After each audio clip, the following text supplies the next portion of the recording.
It was narrated that a man prayed 2 rak'ah one time next to a grave.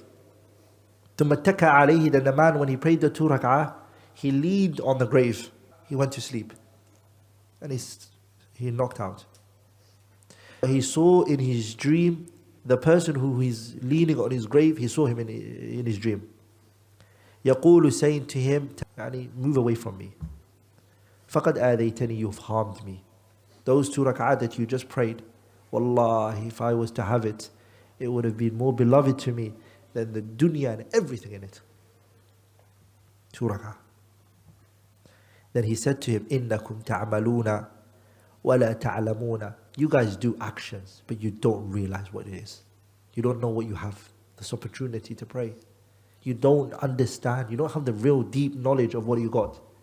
إِنَّكُمْ تَعْمَلُونَ. You do actions, وَلَا تَعْلَمُونَ, and you don't know. وَنَحْنُ نَعْلَمُ. We here know what it is. And وَلَا نَعْمَلُ, but we can't do actions. And this is the statement of the scholars when they say, Al-mu'asaratu hirman. Al-mu'asaratu hirman, what does it mean? When you have something, you don't value it. لَيْلَةِ الظَّلْمَاء يُفْتَقَدُ الْبَدْرِ.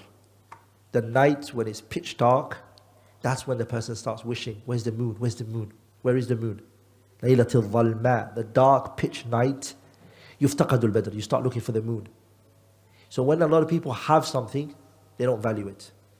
These people realized it. So what did the Shaykh advise us? He says, فَغْتَنِمْ رَحِمَكَ اللَّهِ. Benefit, may Allah have mercy on you. حَيَاتَكَ النَّفِيسَةِ. Benefit from your good life. وَاحْتَفِظْ, and protect بِأَوْقَاتِكَ الْعَزِيزَةِ. The time that you have is very short. Benefit from it. نعم.